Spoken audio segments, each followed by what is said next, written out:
모세가 항상 장막을 취하여 진 밖에 쳐서 진과 멀리 떠나게 하고 회막이라 이름하니 여호와를 앙무하는 자는 다 진 바깥 회막으로 나아가며 모세가 회막으로 나아갈 때에는 백성이 다 일어나 자기 장막 문에 서서 모세가 회막에 들어가기까지 바라보며 모세가 회막에 들어갈 때에 구름이 내려 회막 문에 서며 여호와께서 모세와 말씀하시니 모든 백성이 회막 문에 구름 기둥이 서 있는 것을 보고 다 일어나 각기 장막 문에 서서 예배하며 사람이 자기의 친구와 이야기함 같이 여호와께서 모세와 대면하여 말씀하시며 모세는 진으로 돌아오나 눈의 아들 젊은 수종자 여호수아는 회막을 떠나지 아니하니라. 모세가 여호와께 아뢰되 보시옵소서 주께서 내게 이 백성을 인도하여 올라가라 하시면서 나와 함께 보낼 자를 내게 지시하지 아니하시나이다. 주께서 전에 말씀하시기를 나는 이름으로도 너를 알고 너도 내 앞에 은총을 입었다 하셨사온즉 내가 참으로 주의 목전에 은총을 입었사오면 원하건대 주의 길을 내게 보이사 내게 주를 알리시고 나로 주의 목전에 은총을 입게 하시며 이 족속을 주의 백성으로 여기소서. 여호와께서 이르시되 내가 친히 가리라. 내가 너를 쉬게 하리라. 모세가 여호와께 아뢰되 주께서 친히 가지 아니하시려거든 우리를 이곳에서 올려보내지 마옵소서. 나와 주의 백성이 주의 목전에 은총 입은 줄을 무엇으로 알리까? 주께서 우리와 함께 행하심으로 나와 주의 백성을 천하 만민 중에 구별하심이 아니니까. 여호와께서 모세에게 이르시되 내가 말하는 이 일도 내가 하리니 너는 내 목전에 은총을 입었고 내가 이름으로도 너를 알미니라. 아멘.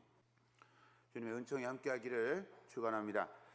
예배를 시작할 때 말씀드린 것처럼 이제 사순절이 시작됩니다. 예배 교회 생활을 하다 보면 이 사순절 기간 부활절까지 비교적 경건한 삶을 보냅니다. 조금 더 하나님에 관한 생각도 하고 예수님의 사랑도 묵상하기도 합니다. 성경을 읽어보기도 하고 찬양과 기도를 더 많이 하기도 합니다. 우리 마음 깊은 곳에서 아마 이런 생각을 하는 것 같습니다. 이 부활절 기간이라도 내가 더 거룩하게 보내야지. 나를 구원하신 예수님을 더 사랑하면서 지내야지. 이렇게 생각하시는 것 같습니다. 그런데 그러면 어떻게 경건하고 거룩하게 신앙생활을 할 수 있을까? 이걸 물으면 이제 또 복잡해집니다. 잘 모르면 길을 잃어버릴 수 있잖아요. 우리가 기도했는데 하나님께 기도해야 되잖아요. 그런데 하나님 아니고 다른데 기도하면 안 되잖아요. 그러니 길을 잃어버리지 않도록 열심히 산을 올라갔는데 내가 원하는 정상에 올라가지 않으면 얼마나 허탈하겠습니까? 사순절기를 맞아서 우리 경건한 신앙생활을 할 수 있는 필수 요소들에 대해서 한번 점검해 보기를 원합니다. 그래서 더 깊은 우리 믿음의 세계를 경험할 수 있는 기회가 되기를 소망합니다. 그런 의미에서 몇 주간 기도에 관해서 이야기를 나눠보고자 합니다. 사실 우리는 지금까지 예배가 뭔지, 찬송이 뭔지 잘 몰라도 예배 잘 드렸고, 기도가 뭔지 몰라도 기도를 잘 해왔습니다.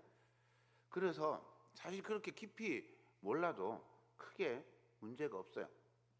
그런데 이것도 모르고 저것도 잘 믿어지지 않아도 괜찮아요.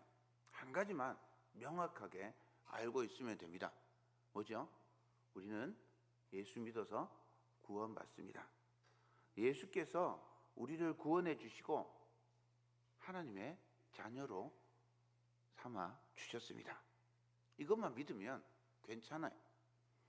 그런데 그래도 예수님을 믿는데 예수님이 어떤 분인지 좀 더 정확하게 알면 좋잖아요. 기도를 하는데 기도 어떻게 하는지 좀 더 잘 알면 좋잖아요. 우리 교회 특징 중에 하나가 앞에 나서는 것을 굉장히 싫어한다. 앞에 나서는 것을 굉장히 불편해한다. 이런 느낌을 받습니다. 그래서 대표 기도도 잘 안 하시는 것 같아요. 앞에 나가면 부끄러워요. 저는 얼마나 부끄럽겠습니까? 제가 이래도 내성적인 사람이에요. 얼마나 내성적이. 앞에 나서면요 막 심장이 두근댔다가 세근댔다가 막 이럽니다. 그래도 앞에 나서야 되죠. 왜냐하면 사명이니까. 자, 오늘 우리가 기도에 관해서 몇 번 10주에 걸쳐서 살펴볼 텐데, 가장 기초적인 기도에 관해서도 생각해보고 또 기도가 뭔지도 나누고, 그래서 더 깊은 기도도 한번 생각해 볼 수 있는 그런 시간이 되었으면 좋겠습니다. 그래야 길을 잃어버려도 찾을 수가 있거든요. 기도가 무엇인가? 제가 PPT를 준비했습니다. 깨달음과 우리 마음을 깨끗한 마음가짐을 가지도록 하는 과정, 이게 기도다. 또 자신의 간절한 소망을 아뢰고 신과 교감하기 위한 행위, 이게 기도다. 기도 맞는 것 같죠, 그죠?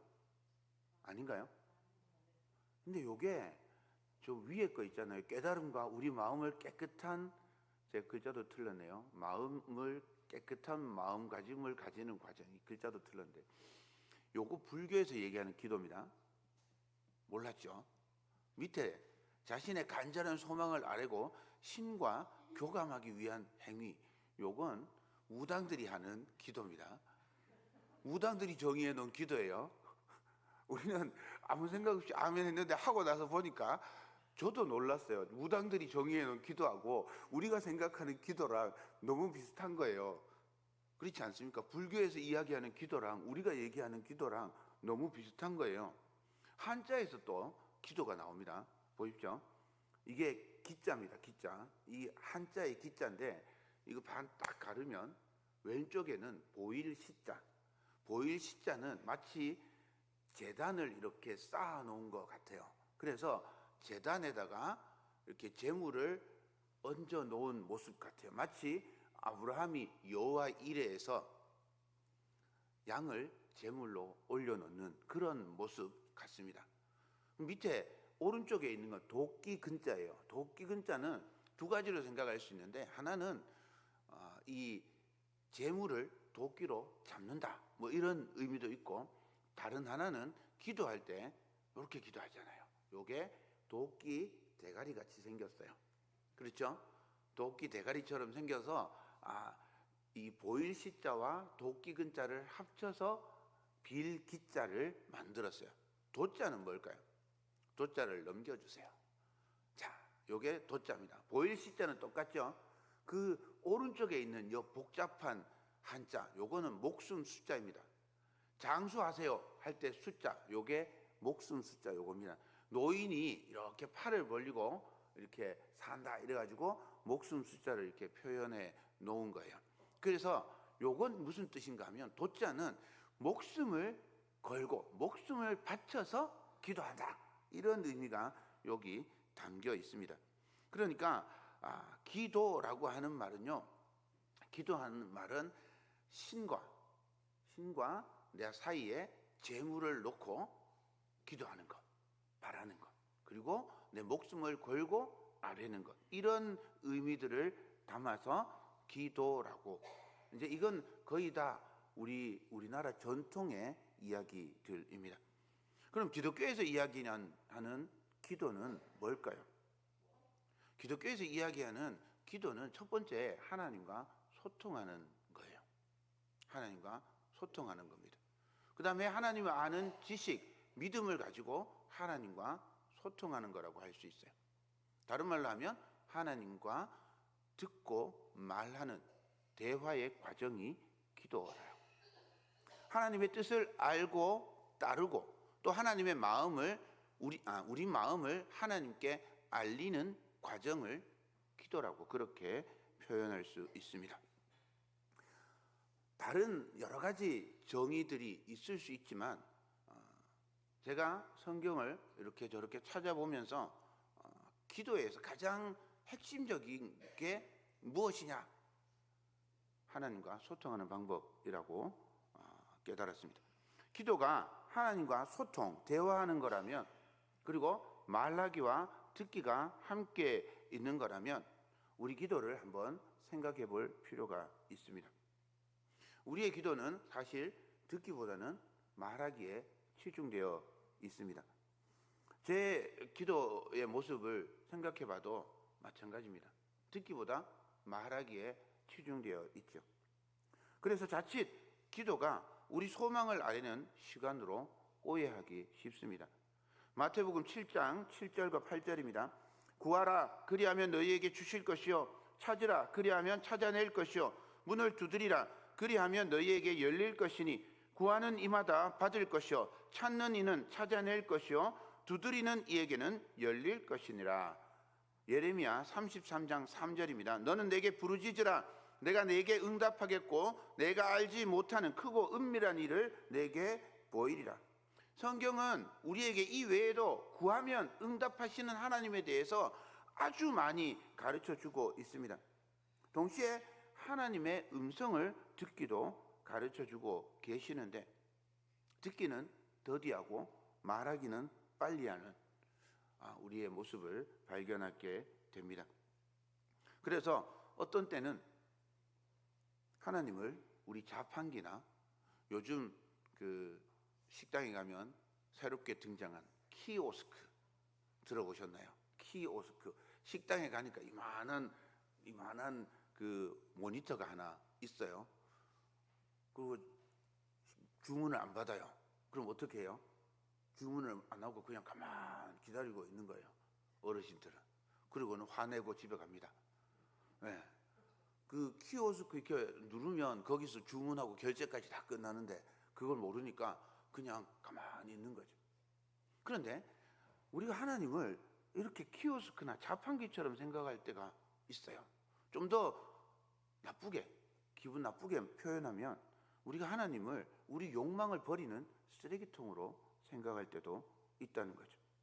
제가 새벽 기도 시간에 잠시 나눈 말씀인데 욕망과 소망의 차이 한번 생각해 보셨습니까? 욕망과 소망은 구분이 되잖아요. 구분은 되는데 어떻게 딱 명확하게 구분할 수 있을까는 잘 모르겠어요. 어떻게 하면 이게 욕망이고 어떻게 하면 이게 소망일까요? 응답되지 않았을 때 우리 마음이 불타오르는가? 아니면 우리 마음이 평안한가? 이것으로 구분할 수 있어요. 욕망이라면요, 응답되지 않았을 때 우리 마음이 불타올라요.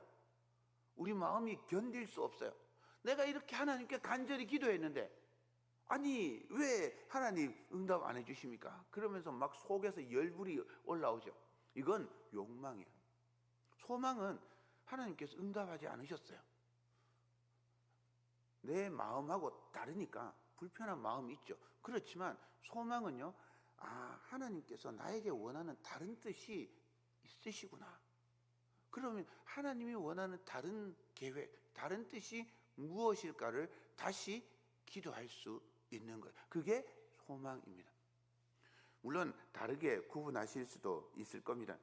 하지만 제가 이렇게 생각해 보니 요 구분이 제일 정확한 구분인 것 같습니다. 우리 기도는 어떻습니까? 이 사순절 기간에 우리 기도를 한번 점검해 보았으면 참 좋겠습니다. 출애굽기 33장에서 하나님과 모세의 대화를 통해 우리는 이 소통하는 기도에 관해서 배울 수 있습니다. 출애굽기 33장 이 말씀은요, 모세가 시내산에서 십계명을 받는데 시내산 아래에서 이스라엘 백성들이 금송아지를 만들고 하나님께 범죄하고 모세를 지도자로 인정하지 않고 자기들이 지도자를 세워서 애굽으로 돌아가자 막 이렇게 이야기하던 그런 사건을 배경으로 하고 있습니다. 하나님께서 이스라엘 백성들에게 진노하시고 그들을 진멸하려고 하실 때 모세가 하나님께 기도하면서 이스라엘을 구원합니다. 32장 31절과 32절입니다. 모세가 여호와께로 다시 나아가 여짜오되 슬프도소이다. 이 백성이 자기들을 위하여 금신을 만들어 싸우니 큰 죄를 범하였나이다. 그러나 이제 그들의 죄를 사하시옵소서. 그렇지 아니하시오면 원하건대 주께서 기록하신 책에서 내 이름을 지워버려 주옵소서. 모세가 이스라엘 백성들의 죄를 아뢰고 하나님께 용서를 구합니다. 그리고 자기 이름을 하나님께서 기록하신 책에서 지워달라고 요청합니다. 모세와 하나님 사이에 평소에 소통이 없었으면 아마 모세가 이렇게 이야기하면 하나님께서 이렇게 말씀하셨을 것 같습니다. 감히 종 주제에 나한테 이래라 저래라 요구하는 거냐? 너도 죽어라. 저는 100% 그랬을 것 같아요. 모세는 종이잖아요. 하찮은 사람이잖아요. 높고 높은 하나님께 모세가 지금 요구를 하고 있어요. 이스라엘 백성 용서해 주십시오. 용서 안 해줄 거면 나도 같이 죽여주십시오. 이런 요구거든요. 그런데 하나님께서 모세와 늘 소통하고 계셨기에 모세의 이 조금은 무례한 기도를 하나님이 들어주십니다. 모세의 기도는 하나님의 뜻을 돌이키고 하나님의 자비를 얻어내는 기도가 되었어요. 사랑하는 여러분, 우리도 하나님의 자비를 간절히 구할 때 하나님께서 우리의 간구에 응답해 주실 것을 믿습니다. 그러나 이스라엘을 멸하시지 않으시는 이 하나님께서 그러면 딱 용서해 줄게 이러고 마음이 탁 풀어지면 좋은데 신기하게요. 이 말씀 속에 하나님은 거의 사람처럼 등장하고 있어요. 동행은 하지 않겠다는 거예요. 용서는 하되 내가 동행하지 않겠다라고 동행을 거부합니다. 왜냐하면 하나님께서 이스라엘 백성들의 본질을 아셨기 때문이에요. 33장 3절입니다. 너희를 적과 꿀이 흐르는 땅에 이르게 하려니와 나는 너희와 함께 올라가지 아니하리니 너희는 목이 곧은 백성인즉 내가 길에서 너희를 진멸할까 염려함이니라 하시니. 이스라엘 백성들은 목이 곧은 백성이에요. 고집이 센 백성이에요. 하나님 앞에 머리 숙일 줄 몰라요. 하나님께 경배할 줄 모릅니다. 하나님 앞에 엎드릴 줄 몰라요. 그러니 그 모습을 보면 하나님께서 또 진노하시고 하나님께서 또 이들을 멸하실까 봐 하나님께 도전하고 우상을 섬기고 하나님을 버리고 모욕하고 이런 이스라엘 백성들을 또 멸하실까 봐 하나님께서 차라리 너희들 올라가라. 내가 올라가도록 해줄 테니 나는 너희들과 동행하지 않을 거다. 이렇게 동행을 거절하신 겁니다. 모세가 다시 중재합니다. 7절입니다. 모세가 항상 장막을 취하여 진 밖에 쳐서 진과 멀리 떠나게 하고 회막이라 이름하니 여호와를 앙무하는 자는 다 진 바깥 회막으로 나아가며. 이스라엘 진영 중간에 원래 회막 성막이 있었습니다. 그런데 이스라엘 진영 중간에 이스라엘 한가운데 있던 장막을 걷어서 진영 바깥에 장막을 치고 거기 이름을 회막이라고 부르고 그 회막에서 모세를 만납니다. 모세만 만나는 게 아니라 이스라엘 백성들도 하나님 앞에 나아가는 사람들은 만나요. 하지만 이스라엘 백성의 중심에 이스라엘 백성 가운데 계시기는 거절하는 겁니다. 모세가 회막에서 하나님을 만나는 것처럼 우리도 하나님께 나아가면 하나님을 만날 수 있어요. 하나님의 우리의 일상과 분리되어서 우리가 하나님께 나아가서 하나님을 만나고 하나님과 예배하고 교제할 수 있습니다. 그런데 사실은 한 걸음 더 나가야 되죠. 우리의 일상 속에 우리의 삶 속에 하나님이 함께 하셔야 되잖아요. 그런데 지금 이스라엘 진영과 회막이 떨어져 있는 거예요. 그러니까 모세가 다시 하나님께 간구해요.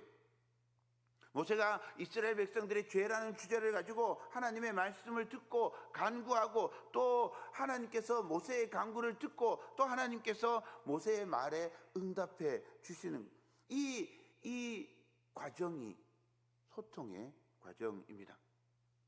하나님과 모세의 이 소통하는 모습을 11절에 이렇게 표현합니다.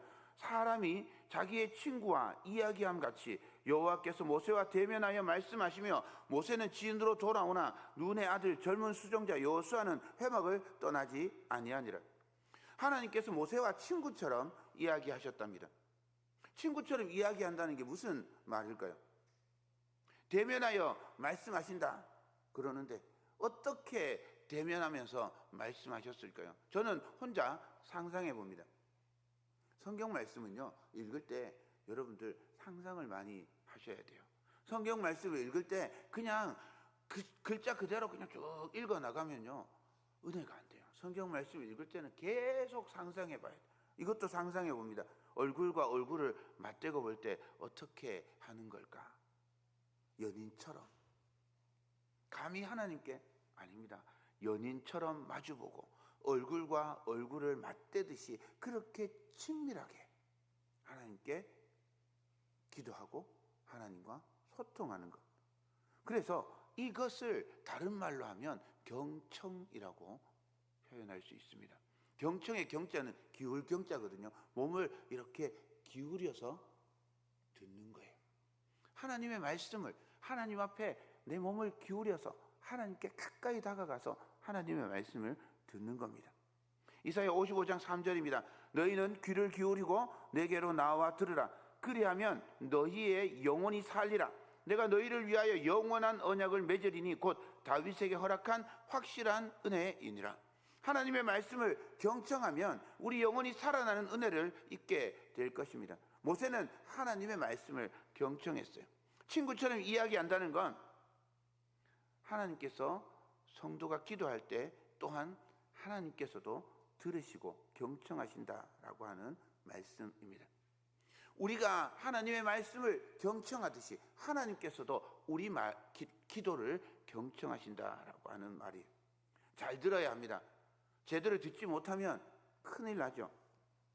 초한지 아시죠? 초나라 항우와 유방이 천하를 두고 대결했던 이야기입니다. 항우는 귀족 출신이에요. 역발산 기계세, 막 산을 뽑아 드는 그런 장수였어요. 반면에 유방은 시정자패 출신이에요. 항우와 싸우면 계속 패배합니다. 그런데 마지막 전투, 해하 전투에서 사면초가 전술을 써서 승리하고 한 나라를 세웁니다. 재주도 없고 능력도 없는 유방이 천하를 차지할 수 있었던 이유가 잘 듣는 데 있답니다. 항우는 똑똑하고 재주도 좋고 처음부터 귀족이고 싸움도 잘해요. 그래서 싸우고 나서 이길 때마다 부하들한테 이렇게 말했답니다. 어떠냐? 한자로 하여라는 말이에요. 하여, 어떠냐? 자기를 의시대고 뽐내는 말이죠. 유방은 전쟁할 때마다 자기가 재주가 없으니 부하들에게 이렇게 말했답니다. 어떻게 하지? 한자로 여하입니다. 어떠냐? 하여. 어떻게 하지? 여하. 똑같은 말, 순서만 바꿔 놓은 거죠. 그런데 어떻게 하지라고 물었던 이 유방에게는 장수들이 몰려들어요. 그래서 결국 항우는 역발산 기계세의 천하장사였지만 결국 패배하고 맙니다. 부하들에게 어떻게 하지 하고 그 부하들의 말을 경청했던 유방이 천하를 차지합니다. 경청해야 합니다. 모세처럼 하나님의 말씀에 경청하는 복된 성도 되시기를 축원합니다. 친구처럼 이야기한다는 말은 자기 뜻을 솔직하게 말한다는 뜻입니다. 하나님께 간구하는 이 모세의 기도를 하나님께서 모두 다 들어주십니다. 모세의 말뿐이 아니라 이스라엘 백성들의 부르짖음도 들어주시죠. 출애굽기 2장 24절을 보겠습니다. 여러 해 후에 애굽 왕은 죽었고 이스라엘 자손은 고된 노동으로 말미암아 탄식하며 부르짖으니 그 고된 노동으로 말미암아 부르짖는 소리가 하나님께 상달된지라. 이스라엘 백성들이 고통 중에 부르짖을 때에 하나님께서 그 소리를 들으십니다. 시편 5편 2절과 3절입니다. 나의 왕 나의 하나님이여 내가 부르짖는 소리를 들으소서. 내가 주께 기도하나이다. 여호와여 아침에 주께서 나의 소리를 들으시리니 아침에 내가 주께 기도하고 바라리이다. 하나님께서 성도의 기도를 들어주시고 하나님께서 모세의 기도를 경청해 주셨습니다. 모세가 하나님께 아뢰 때 하나님께서 모세의 기도를 들어주십니다. 처음 진멸하시려던 하나님께서 이스라엘 백성만 가나안 땅에 올라가라고 그렇게 말씀하셨죠. 다시 모세가 간구합니다. 12절 13절입니다. 모세가 여호와께 아뢰되 보시옵소서. 주께서 내게 이 백성을 인도하여 올라가라 하시면서 나와 함께 보낼 자를 내게 지시하지 아니하시나이다. 주께서 전에 말씀하시기를 나는 이름으로도 너를 알고 너도 내 앞에 은총을 입었다 하셨사온즉 내가 참으로 주의 목전에 은총을 입었사오면 원하건대 주의 길을 내게 보이사 내게 주를 알리시고 나로 주의 목전에 은총을 입게 하시며 이 족속을 주의 백성으로 여기소서. 제가 어떻게 이스라엘 백성을 인도해서 가나안 땅으로 들어갈 수 있겠습니까? 저는 힘도 없고 능력도 없습니다. 은총을 베풀어 주시옵소서. 하나님께서 대답합니다. 14절입니다. 여호와께서 이르시되 내가 친히 가리라. 내가 너를 쉬게 하리라. 이 말씀을 읽으면서 어떤 느낌이 듭니까? 저는 이렇게 느꼈어요. 모세야 화났니? 화 풀어. 내가 너와 함께 갈게. 염려하지 마. 내가 너를 아는데 어떻게 혼자 보내겠니? 하나님께서 이렇게 말씀하시는 것 같아요. 그러자 또 모세가 하나님께 말합니다. 15절 16절입니다. 모세가 여호와께 아뢰되 주께서 친히 가지 아니하시려거든 우리를 이곳에 올려보내지 마옵소서. 나와 주의 백성이 주의 목전에 은총 입은 줄을 무엇으로 알리까? 주께서 우리와 함께 행하심으로 나와 주의 백성을 천하 만민 중에 구별하심이 아니니까. 앞의 요구는요 12절 13절의 요구는 개인적인 요구입니다. 모세와 동행하시고 모세를 위해서 일하시는 하나님을 보여주는 거죠. 그런데 하나님께서 모세의 요청을 들어주시니까 모세가 또 요청을 하는 겁니다. 15절 16절은 그래서 계속 우리 나와 주의 백성 이렇게 나옵니다. 이스라엘 백성과 함께 해 주십시오. 저 개인과 함께 아닌 건 아니라 이스라엘 백성과 함께 해 주시고 이스라엘 백성에게 은총을 주시옵소서 이렇게 요청하는 거죠. 그런데 이 요청에도 모세가 하나님께서 응답해 주십니다. 17절입니다.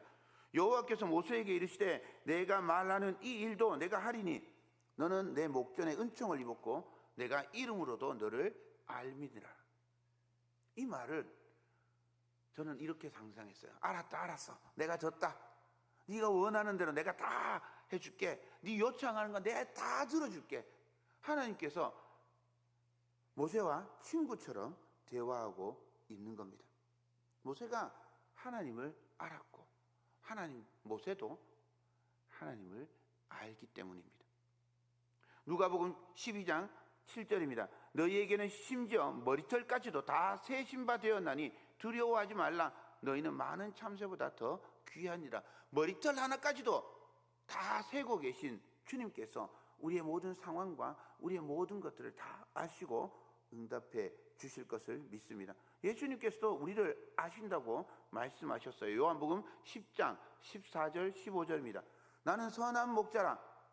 나는 내 양을 알고 양도 나를 아는 것이 아버지께서 나를 아시고 내가 아버지를 아는 것 같으니 나는 양을 위하여 목숨을 버리노라. 기도는 하나님의 음성을 듣고 하나님께 간구하는 것입니다. 하나님과 친구처럼 얼굴과 얼굴을 맞대듯 대화하는 겁니다. 하나님의 마음을 알게 되는 겁니다. 이것을 우리 속된 말로 코드가 맞다라고 표현할 수 있습니다. 우리는 지금 모세의 기도를 읽으면서 하나님과 마음을 맞춰가는 것, 하나님과 코드를 맞춰가는 과정을 보았습니다. 모세는 기도를 통해서 이스라엘 백성을 향한 하나님의 분노를 알고 하나님께서 모세가 이스라엘 백성을 얼마나 사랑하는지 알며 그 같은 마음을 품게 되었습니다. 여전히 모자라고 목이 곧은 백성이지만 모세의 간구로 하나님께서 그들을 죽음의 자리에 버려두지 않고 회복시키시고 하나님과 소통할 수 있도록 허락해 주셨습니다. 사랑하는 여러분, 기도는 소통입니다. 하나님의 마음을 알아가는 과정입니다. 우리 마음만 하나님께 쏟아내고 우리 마음만 하나님께 아뢰고 우리 마음을 하나님이 알아주십시오라고 요청하는 시간이 아니라 하나님의 마음도 알아가는 시간입니다. 하나님과 친구가 이야기하듯이 대화하고 소통함으로 그 마음을 알아가는 시간입니다. 이 사순절 기간에 하나님의 마음을 알고 하나님과 소통하는 성도, 하나님과 코드를 맞춰가시는 성도 되시기를 소망합니다.